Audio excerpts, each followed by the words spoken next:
खुशी लगी जे एते दिन पर 13 वर्ष भरे पुणी आसिली 13 वर्ष भितर ये एते बढ़ी जाइथिबो बोले कि मु जानि नथिली देखिके आश्चर्य लगुच लक्ष लक्ष लोक समागम होइछि आउ पाइक माटी खोर्धा जटणी माटी शरद पाइकरायकर ना रे हेतिबा स्टाडियम से केबे दिने भाबी नथिबो जे तांको स्टाडियम तांको अनुष्ठान तांको द्वारा हाथ रे गडाइतवा ये एमिति प्रोग्राम मध्य होतबो एते बड़ जो गणेशंकर स्थापना ये कराई कि पूजा कराऊँच मुझे विघ्न विनाशन गणेश पाखे प्रार्थना करी समस्त विघ्न हरतु एवं ये जटणीर शरद पाइकर स्टाडियम जो प्रोग्राम होची बाधा विघ्न न हो कि सब बड़े प्रोग्राम भले रहो 2013 14 15 आसते मु बिजी रहिले से बिजी रहिले आउ आसी पार नथिले आज डाकी मनमथ राउतराय कृतज्ञता जनइबे मते एठी अतिथि भाव डाकी निजको सौभाग्य अनुभव करुची आठिकार प्राइवेस भितर आम जहाँ देखुचु ये स्वर्गत शरद पाइकर नाम स्टाडियम टी नामित सी थिला बेले स्टाडियम टी करथिले सेइथिपई से चिरस्मरणीय एवं तार परवर्ती समय रे एठी महोत्सव दीर्घ 13 वर्ष धरी कार्यक्रम करा जाउची महोत्सव रो कॉन्सेप्ट होउची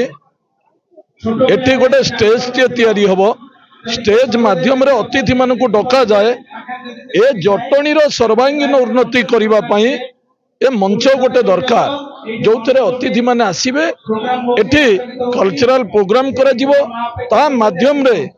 अनेक लोक आसिले अनेक अतिथि आसिले से माने मंच ऊपर तांकर वक्तव्य प्रदान करिथांती जटणीर गोटे सर्वांगीन उन्नति पाए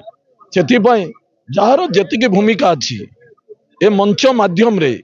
ए मंच केवल आमोद प्रमोदर मंच नुहे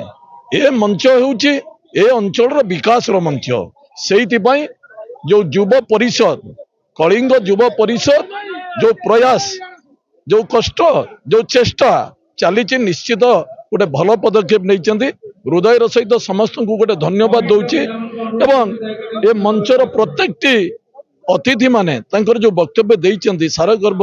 वक्तव्य देइचंती निश्चित ताको मध्य धन्यवाद दूची आपणकर कार्यक्रम आपण माने निश्चित कारण एठी मनमथ राउतराय जी सुर राउतर सुपुत्र सीए एठिकी मते डाकी थिले ए युव परिषद माध्यम रे मते से डाकी थिले